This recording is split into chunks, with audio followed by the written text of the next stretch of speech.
Hello students, आप सभी का हमारे यूट्यूब चैनल में हार्दिक स्वागत है। आज के इस वीडियो में हम बात करने वाले हैं सेमेस्टर जो स्कीम है, सेमेस्टर स्कीम पर जो आपके एग्ज़ाम होते हैं, क्या उसमें खामियां हैं या उसमें ऐसा क्या हो रहा है कि आपका रिज़ल्ट इतना लेट आ रहा है। क्या यूनिवर्सिटी का ही ये फॉल्ट है या सेमेस्टर स्कीम रियल में इतनी बुरी है। सारी जानकारी आपको मिलने वाली है। स्टेप बाय स्टेप सारी चीज़ें मैं आपको कवर करूँगा कि हाँ, सेमेस्टर से आपको कितना फ़ायदा हो रहा है, कहाँ कहाँ इसका नुकसान हो रहा है ना। और जो यूनिवर्सिटी है कोटा यूनिवर्सिटी, और यूनिवर्सिटी की मैं बात नहीं करूँगा क्योंकि कोटा यूनिवर्सिटी का ही इसमें वीडियो है, तो आप लोग उसी को देखिएगा कि यूनिवर्सिटी में आखिर चल क्या रहा है, कि रिजल्ट आपके इतने लेट जा रहे हैं, पूरा सही रोड मैप क्या होना चाहिए, है ना। वीडियो आप लोग पूरा देखिएगा। और अगर आप चैनल पर नए हैं तो चैनल को सब्सक्राइब, वीडियो को लाइक और बेल आइकन ज़रूर दबा लीजिएगा। टेलीग्राम, इंस्टाग्राम, जिस पर भी आप ऐड होना चाहते हैं, बात करना चाहते हैं, आप आराम से जुड़ सकते हैं। ठीक है, अब हम बात करते हैं पूरे प्रोसेस की। आप सभी को अच्छे से इस बारे में जानकारी होगी कि पहले वार्षिक पद्धति पर आपके एग्ज़ाम होते थे। वार्षिक पद्धति का मतलब ये होता है कि साल में एक ही बार आपके एग्ज़ाम लगते हैं और एक ही बार आपको फ़ीस देनी होती है, एक ही बार आपके एग्ज़ाम फॉर्म भरने में आता है और एक ही बार आपको एडमिशन फ़ीस देनी होती है। एडमिशन फ़ीस हर बार आपको एक ही बार देनी होगी, बार बार नहीं देनी होती है। साल के हिसाब से आपकी फ़ीस एडमिशन की लगती है। ठीक है, इसमें कोई डाउट नहीं है कि पुरानी स्कीम जो थी, old scheme, exam yearly exam pattern वाली, काफ़ी सही स्कीम थी, मान सकते हैं। पर यहाँ पर अब पुरानी स्कीम को लेकर बैठे रहने से काम आसान नहीं होगा, क्योंकि जो पुराना है, वो जो पास्ट है, उसको याद करके आप वहीं पर बैठे रहेंगे तो आपके लिए आगे का जो वर्तमान में टाइम चल रहा है उसके हिसाब से चलना बहुत मुश्किल साबित हो सकता है। हो सकता है कि आप बहुत पीछे चले जाएं। तो जो हो गया, जिस स्कीम से आपने अपनी डिग्री या जो भी डिप्लोमा कंप्लीट किया है, कर लिया होगा, बहुत अच्छी बात है। पर अब आपको पता है कि एनईपी 34 साल बाद जो है नई शिक्षा नीति लागू हो चुकी है। नई शिक्षा नीति में इतनी कोई बुराई नहीं है जितनी बुराई यहाँ पर अभी दिख रही है। वो इसलिए दिख रही है क्योंकि धरातल पर कार्य सही तरीके से नहीं हो रहे हैं। इसीलिए एनईपी जो है, सभी को लगता है कि सेमेस्टर स्कीम बहुत बुरी स्कीम है। अगर मैं आपको अपने अनुभव से, अपने हिसाब से बताऊं, तो उस हिसाब से सेमेस्टर स्कीम इतनी बुरी नहीं है। अब आप सोच रहे होंगे कि सर, आप एग्ज़ाम देते तो आपको खुद पता चलता। सारे एग्ज़ाम मैंने सेमेस्टर में ही दिए हैं। ठीक है, मैं आपको इसलिए बता रहा हूँ क्योंकि गलती सेमेस्टर की या नई शिक्षा नीति की नहीं है। गलती यहाँ पर यह है कि यूनिवर्सिटी का जो वर्क प्रोसेस है वो काफ़ी डिले है, काफ़ी लेट है। यूनिवर्सिटी टाइम पर चीज़ें नहीं कर रही है, ये मेन मुद्दा है, न कि सेमेस्टर या एनईपी 2020 को दोष देना मुद्दा है। वक्त के हिसाब से चीज़ें चेंज होगी ही होगी, है ना। अगर आज आप बेटा हैं तो कल आप पिता भी बनेंगे किसी के, हो सकता है कल आप किसी के दादा भी बनेंगे, कल परसों किसी के नाना भी बनेंगे। और अगर आप फिर वही स्कीम लो कि मैं बेटा ही बन के रहूँगा, तो ऐसा नहीं हो सकता है। एक पर्टिकुलर टाइम के हिसाब से चीज़ें चेंज होगी ही होगी। अब आप इसे कैसे भी समझ सकते हैं, पर यहाँ पर एनईपी 2020 लागू हो चुकी है तो उसी के हिसाब का रोड मैप यहाँ पर बनेगा। अब जो नई शिक्षा नीति इसके बाद आएगी उसके हिसाब से चीज़ें फिर और अलग हो जाएगी, है ना। तो अब मैं आपको बताता हूँ बात क्या है, कैसी है। सेमेस्टर स्कीम बिल्कुल भी बुरी नहीं है। यहाँ पर अगर आपका फीस का मुद्दा एक तरफ रखें, साथ में ही जो एग्ज़ाम है टाइम पर अगर करा दिए जाए, साथ में ही एग्ज़ाम का रिजल्ट टाइम पर दे दिया जाए, रेगुलेशन का एग्ज़ाम फॉर्म टाइम पर आ जाए, रेगुलेशन का रिजल्ट टाइम पर आ जाए, और जो है साल के हिसाब से आपकी फ़ीस ली जाए, टाइम टू टाइम चीज़ें हो, तो काफ़ी अच्छा और काफ़ी सही और सटीक रणनीति आपको सेमेस्टर एग्ज़ाम में देखने को मिल सकती है। पर यहाँ पर अगर हम कोटा यूनिवर्सिटी की बात करें, हालांकि सभी यूनिवर्सिटी जो राजस्थान में है सभी का यही हाल है और भी बुरा ही हाल है, पर यहाँ पर सब यूनिवर्सिटी को अपन नहीं कैलकुलेट करेंगे। हम बात करेंगे मात्र कोटा यूनिवर्सिटी से, क्योंकि हम शुरू से ही कोटा यूनिवर्सिटी जो जुड़े हैं तो आपके साथ अच्छे से इसके बारे में बता सकते हैं। यूनिवर्सिटियों का होता ऐसा है कि रिजल्ट इनों का कोई फिक्स नहीं होता, या कहीं भी ऐसा प्रावधान नहीं है कि जिसमें इतनी तारीख से इतनी तारीख के बीच जो है यूनिवर्सिटी थ्योरी बेस्ड पेपरों के रिजल्ट डिक्लेयर करेगी, ऐसा कहीं पर भी नहीं है। तो यूनिवर्सिटी का अपना एक शेड्यूल होता है, यूनिवर्सिटी अपने हिसाब से चलती है। पर यहाँ पर इतना भी अपना हिसाब नहीं होना चाहिए कि स्टूडेंट का 1 साल का गैप लग जाए, स्टूडेंट की डिग्री 2 साल की जगह 3 साल में हो जाए। तो ये काफ़ी गलत मैसेज जाता है सभी बच्चों को जो कोटा यूनिवर्सिटी से हैं। और कोटा यूनिवर्सिटी एक काफ़ी जानी मानी यूनिवर्सिटी में आती है, काफ़ी सही और सटीक यूनिवर्सिटी में आती है। रिजल्ट और परिणाम के मामले में भी काफ़ी चर्चा में ये यूनिवर्सिटी रहती है। अगर हम यूनिवर्सिटी की बात करें तो यूनिवर्सिटी अपनी जगह सब सही है, सब चीज़ें सही है, पर यहाँ पर यूनिवर्सिटी को सुधार करना चाहिए रिजल्ट में, फॉर्म बढ़ाने में। अब यूनिवर्सिटी अगर ये सोती रहेगी या पुरानी स्कीम को ही फॉलो करती हुई चलेगी, पुरानी स्कीम में ऐसा होता था कि आज फॉर्म निकाल दिए तो 2 महीने 3 महीने बाद एग्ज़ाम हो जाए, 7 महीने बाद भी हो जाए तो हो जाते थे। अब यहाँ पर दिक्कत ये है कि अगर आप सेमेस्टर फर्स्ट का एग्ज़ाम सेमेस्टर सेकंड के टाइम कराते हैं तो बच्चों की जो डिग्री है या जो सेशन है वो डिले होगा तो आपका नुकसान हो ना हो, बच्चों का नुकसान होगा। और मैं तो ये भी मानता हूँ कि यूनिवर्सिटी का भी नुकसान होगा, क्योंकि टाइम पर चीज़ें नहीं होगी तो यूनिवर्सिटी का जो अच्छा खासा टैग है वो थोड़ा बिगड़ेगा, है ना। तो इस वजह से यूनिवर्सिटी को भी इस पर संज्ञान लेना चाहिए। और मैं आपको क्लियर कर दूं, जो भी बच्चे सेमेस्टर एग्ज़ाम में आए हैं उनके प्लस पॉइंट क्या क्या है और नेगेटिव पॉइंट क्या क्या है, दोनों पर बात करते हैं। पहले हम बात कर लेते हैं प्लस पॉइंट की और सेमेस्टर के प्रोसेस की। जैसे ही कोई भी नए बच्चे अभी UG, PG, BEd, BA, BEd, BSc BEd, BEd, MEd सभी में एडमिशन ले रहे हैं, लगभग डिप्लोमा भी हो सकते हैं जिनमें सेमेस्टर चलते हैं। तो यहाँ पर जो रोड मैप है उस हिसाब से अक्टूबर और नवंबर महीने में लगभग फॉर्म कंप्लीट हो जाने चाहिए, भराई में आ जाने चाहिए जो नए बच्चे हैं उन सभी के। First semester, third semester, fifth semester, seventh semester, 9th semester अगर किसी के होता है तो ये सब सेमेस्टर जो ओड क्रम में हैं वो दिसंबर के महीने में इनके एग्ज़ाम कंडक्ट होते हैं। आप कभी भी एग्ज़ाम देने जाइएगा वहाँ पर आपका जो पेपर आएगा उसमें दिसंबर ही लिखा होगा पेपर में, चाहे आपके एग्ज़ाम जून में लिए जा रहे हो पर वहाँ पर दिसंबर ही शो होगा। दिसंबर 2024, दिसंबर 2025 इस टाइप से ही शो आपको होगा, क्योंकि कागज़ों में तो वही रोड मैप चल रहा है कि टाइम पर सब चीज़ें हो रही है, पर ऐसा नहीं है। फिर अगर हम बात करें सेकेंड, फोर्थ, सिक्स सेमेस्टर की, तो ये सब सेमेस्टर एग्ज़ाम होते हैं जून के महीने में। अब आप जब भी सेकेंड, फोर्थ, सिक्स का जो एग्ज़ाम देंगे सेमेस्टर का, वहाँ पर आपका जो पेपर दिखेगा उसमें जून ही लिखा रहेगा।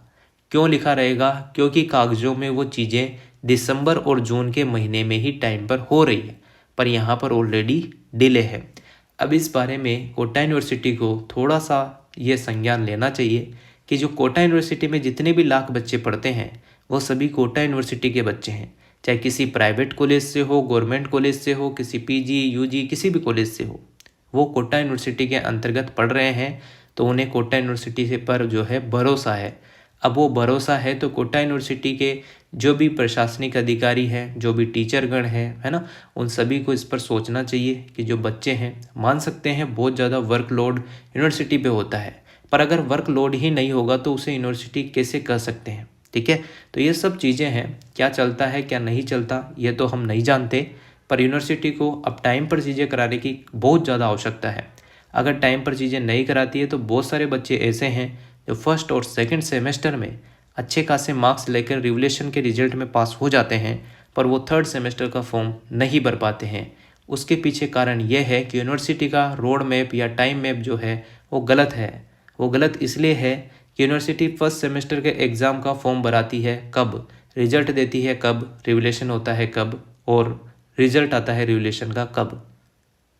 तो बच्चा सेकंड सेमेस्टर में हो जाता है लेट और सेकंड सेमेस्टर का एग्ज़ाम फॉर्म निकलता है पता नहीं जाने कब, और फिर उसका रिजल्ट आता है फिर कब, और ऐसे कब कब करके बच्चा हो जाता है काफ़ी लेट, और उस लेट का खामियाजा भुगतना पड़ता है एक अच्छे खासे एस्पिरेंट के तौर पर उभरने वाले बच्चे को, क्योंकि उसकी डिग्री कंप्लीट नहीं होगी तो वो ऐसे ही फॉर्म नहीं भर सकता जिसमें उसकी डिग्री ही कंप्लीट ना हो या उसके फाइनल ईयर का रिजल्ट ही ना आ रहा हो। बहुत सारे बच्चे अभी भी AMRS के जो MA वाले स्टूडेंट है, MSc वाले स्टूडेंट है, फोर्थ सेमेस्टर का रिजल्ट अभी तक नहीं आया है, उसके चक्कर में उन बच्चों ने AMRS का फॉर्म नहीं भरा, और ऐसे 1-2 बच्चे नहीं हैं, हज़ारों बच्चे हैं। तो इस बात को यूनिवर्सिटी को सोचना चाहिए ताकि यूनिवर्सिटी की जो शान है वो बनी रहे, यूनिवर्सिटी पे जो भरोसा बच्चों को है वो बना रहे। अगर हम प्लस पॉइंट की बात करें तो पहला प्लस पॉइंट सेमेस्टर में यह होता है कि आपको 8 सब्जेक्ट की जगह या 10 सब्जेक्ट जो आपके साल में एक बार में एग्ज़ाम होता था, यानी कि यह मान के चलिएगा आपकी प्लेट में 10 रोटी एक साथ आपको दे दी गई है। अब आपको 10 रोटी एक साथ खानी है, चाहे आपको भूख हो ना हो। अब अगर वही 10 रोटी आपको टुकड़े टुकड़े में सुबह, दिन में, फिर शाम के टाइम 3 बजे और फिर शाम को टाइम 6 बजे और फिर रात को दी जाए तो आप आराम से खा भी लेंगे और वो पच भी जाएगी। सेम यही प्रोसेस आपको सेमेस्टर एग्ज़ाम में देखने को मिलता है। सेमेस्टर में भी ऐसा का ऐसा ही है। अगर आपके टाइम पर फॉर्म भरने में आ जाते हैं तो 4 पेपर देने में आपको कोई दिक्कत नहीं होनी चाहिए। 4 पेपर 4 दिन के होते हैं। बहुत सारों को एक एक दिन की छुट्टी मिल जाती है तो वो 8 दिन के हो जाते हैं खींच कर। हालांकि सेमेस्टर में छुट्टी का कोई प्रावधान नहीं है। एक दिन अगर पहला पेपर है तो दूसरा पेपर सेकंड दिन है, तीसरा पेपर तीसरे दिन है। अगर संडे बीच में आ जाता है तो बस उसकी छुट्टी, या कोई ऐसा त्यौहार जैसे होली दिवाली आ जाती है तो छुट्टी मिलती है। अदरवाइज सेमेस्टर में जो है प्रोसेस कंटिन्यू चलता है पेपर का, और कंटिन्यू चलेगा तभी जाके रिजल्ट भी टाइम पर मिलता है और सारी चीज़ें होती है। तो ये प्लस पॉइंट है कि आपको एक साथ पूरा नहीं खाना है, टुकड़े टुकड़े में आपको जो है पेपर देने हैं। ठीक है, तो इससे आपको याद भी हो जाएगा, आराम से चीज़ें भी कम पढ़नी पड़ती है और टाइम पर चीज़ें होती रहती है। आपको ये भी पता होगा कि अब असाइनमेंट और मिड टर्म जैसी भी सुविधाएं या दुविधाएं, आप लोग कुछ भी समझे, पर ये चीज़ें भी आपके सामने हैं। अब वो कितनी ईमानदारी से होती है, कितनी कैसे होती है, वो आपके ऊपर डिपेंड करती है। पर आपको इंटरनल मार्क्स अगर चाहिए तो अब इन चीज़ों को करना होगा। मिड टर्म की कॉपी भी आपको लिखनी होगी, टेस्ट देना होगा और साथ में असाइनमेंट भी जमा कराने होंगे, क्योंकि ये असाइनमेंट और मिड टर्म की जो कॉपियाँ हैं अब आपके कॉलेज में चेक नहीं होती है। ये यूनिवर्सिटी जाकर वहीं से आपको इंटरनल मार्क्स मिलते हैं। अब यूनिवर्सिटी चेक करती है नहीं करती है, कैसे मार्क्स देती है, वो तो यूनिवर्सिटी की अपनी मर्जी, पर आपको ये सब चीज़ें करनी होती है ताकि आपको इंटरनल में अच्छे मार्क्स मिल सके। क्योंकि होता यह था कि पहले कॉलेज वाले जो एग्ज़ाम होता था उसमें इंटरनल मार्क्स जो देते थे वो 50 में से 50, किसी का जान पहचान वाला है तो उसको 48, 45, और कोई जो जान पहचान का नहीं है उसको 20, 25 ऐसे यानी कि होता था। हालांकि बहुत सारे कॉलेज वाले यही चाहेंगे कि अपने कॉलेज के अच्छे मार्क्स ही जाएं, पर फिर भी ऐसी चीज़ें होती थी, तो इस वजह से यूनिवर्सिटी ने इसका जिम्मा ले लिया है और वही इंटरनल मार्क्स आपको देती है। जिस बच्चे के असाइनमेंट जमा नहीं होते हैं उसके डबल ए भी मार्कशीट में लिखा हुआ देखने को मिल सकता है ना। तो ये सब चीज़ें हैं, तो इनका भी विशेष ध्यान आप लोग रखेंगे। और सेमेस्टर में आपको ये होता है कि टाइम पर आपको पढ़ने को मिल जाता है, टाइम पर ही आपकी सारी चीज़ें हो जाती है और टुकड़े टुकड़ों में आपके सब्जेक्ट डिवाइड हो जाते हैं ताकि एक साथ से आपके ऊपर लोड ना पड़े। अगर हम दूसरे प्लस पॉइंट की बात करें तो नियमित आपकी पढ़ाई चलती है, कोई आपकी छुट्टियाँ उट्टियाँ नहीं होती है। तीसरी अगर हम बात करें तो गवर्नमेंट जॉब के लिए ये तरीका बहुत ही खास है, क्योंकि इससे आपको ये फ़ायदा होता है कंटिन्यू आपका एक रिदम बना रहता है। रिदम बना रहता है तो वही सब्जेक्ट आपके इन फ्यूचर आने वाला है जिसमें आप पढ़ रहे हैं, पीजी कर रहे हैं, यूजी कर रहे हैं, वही चीज़ें आपके आएगी। 11वीं 12वीं अगर आप टाइम पर सही नहीं पढ़ते हैं तो आपको बाद में दिक्कत देगी। बीएससी या बीए आप टाइम पर सही नहीं कर रहे हैं तो वो बाद में दिक्कत देगी, क्योंकि आप ये मत सोचो कि बाद में कुछ ऐसी चीज़ आएगी जो हमने पढ़ी ही ना हो। चीज़ें वही आपके सामने रिपीट होगी, वही 11वीं 12वीं रहेगी, बीएससी के टॉपिक आएंगे, एमएससी के आएंगे, वही सब चीज़। अब डिपेंड करता है कि आप बाद में पढ़ना चाहते हैं या अभी। ठीक है, ये चीज़ें हैं, तो ये आपके प्लस पॉइंट थे। अगर हम माइनस पॉइंट की बात करें तो सबसे बड़ा माइनस पॉइंट ये है, यूनिवर्सिटी आपकी रिजल्ट टाइम पर नहीं दे रही है, ये बहुत बड़ा माइनस पॉइंट है। और टाइम पर फॉर्म नहीं निकाल रही है। एग्ज़ाम की डेट निकालती है तो जैसे 10 तारीख से 15 तारीख तक फॉर्म भरने हैं तो उसको बढ़ाती क्यों है, उसको बढ़ाना नहीं चाहिए, क्योंकि वो बढ़ाती रहती है तो बच्चों को पता है कि लेट भरेंगे अभी डेट बढ़ेगी। ठीक है, एक बार स्ट्रिक होकर ये चीज़ फॉलो करें तो क्या पता कुछ फ़ायदा यहाँ पर बच्चों को हो और बच्चे भी टाइम पर सारी चीज़ें करने को सोचें, मजबूर हो जाए कि हाँ हमें भरना होगा नहीं तो ये डेट निकल जाएगी। 1-2 दिन का टाइम दे भी सकते हैं, पर इतने 15-20 दिन यूनिवर्सिटी देती है, स्पेशल तौर पर कोटा यूनिवर्सिटी, तो ये काफ़ी गलत है। इससे टाइम पर एग्ज़ाम हो ही नहीं सकता। टाइम पर एग्ज़ाम नहीं होगा तो रिजल्ट तो आप समझ ही सकते हैं कि कॉपियाँ चेक होगी तभी आएगा, और फिर ये सब चीज़ें चलती है। फिर ईयरली जो बच्चे हैं पुराने, उनको भी साथ में ही लेकर चलना होगा। ऐसा नहीं हो सकता कि नई शिक्षा नीति लग गई है तो वो पुराने बच्चे अपनी डिग्री ही कंप्लीट ना कर सके, है ना। वो तो ओल्ड स्कीम पर ही अपनी डिग्री कंप्लीट करेंगे, तो वो भी चलता है, वो भी चलता है, सब चीज़ें होती है। मानते हैं सब चीज़ होगी, पर यूनिवर्सिटी को थोड़ा स्पीड यहाँ पर बढ़ानी होगी, क्योंकि कोरोना से भी स्लो रेट अब आ रही है, स्पीड आ रही है। है ना। अब ये जो प्रोसेस चल रहा है, नेगेटिव पॉइंटों में बस यही कुछ नेगेटिव पॉइंट है, बाकी कोई नेगेटिव पॉइंट सेमेस्टर का मुझे नहीं लगता है। एक ये है कि फ़ीस जो है आपकी काफ़ी दोगुनी तिगनी हो रही है, तो वो उसको कंट्रोल करना चाहिए। और सेकंड सेमेस्टर में कुछ यहाँ पर राहत दिखी भी है, बाकी यूनिवर्सिटी इसको सही कर सकती है अगर चाहे तो, और सरकारें भी जो है इसको सही करवा सकती है ना। और अगर हम बात करें आपके दीक्षांत समारोह की, तो यहाँ पर जो कुलपति महोदय है या फिर ये बात करें राज्यपाल महोदय, उन्होंने क्लियर कहा था कि सेमेस्टर जब स्कीम चली है NEP 2020 के अनुसार, एक वीडियो भी बना रखी है, आप लोग देख लेना इसी चैनल पर, न्यूज़पेपर की कटिंग के हिसाब से। उसमें कहा गया था कि दिसंबर से पहले पहले, यानी कि सप्ताह के लास्ट में जो है हर यूनिवर्सिटी का दीक्षांत समारोह होना चाहिए। पर यहाँ पर अभी ऐसा कुछ नहीं है। दिसंबर का महीना है, अगर हो जाता है तो बहुत अच्छा, ये भी सही रहेगा।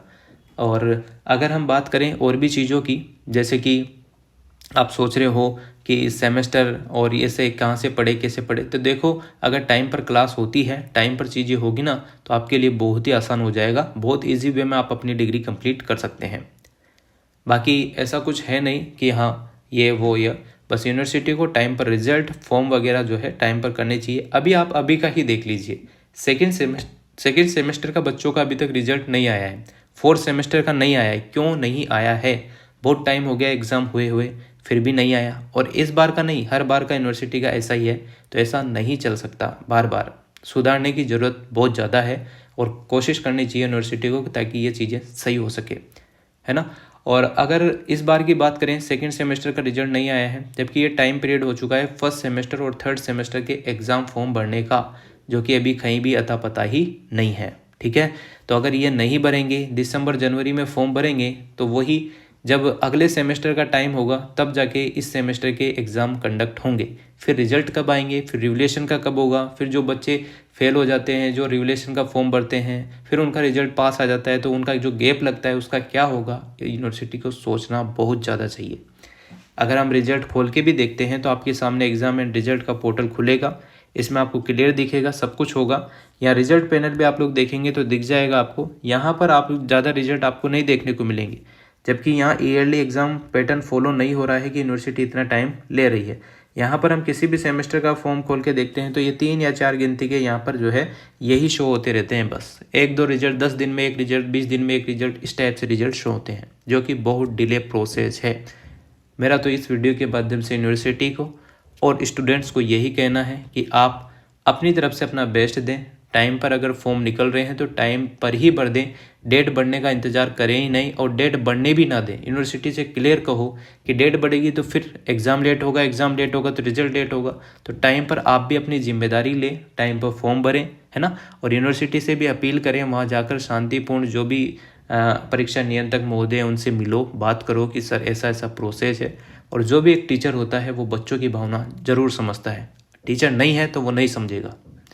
तो इसी वजह से ये सब चीज़ें मैंने आपको क्लियर कर दी, क्योंकि बहुत सारे बच्चों के कमेंट आते हैं कि सर इसका रिजल्ट कब आएगा, रिवलेशन का रिजल्ट कब आएगा। तो वो यूनिवर्सिटी बनाती है और ये फिक्स नहीं होता है, बस सुधारने की इसमें ज़रूरत है। Thank you so much. Video अगर आपको अच्छी लगी हो तो like, comment, share and subscribe.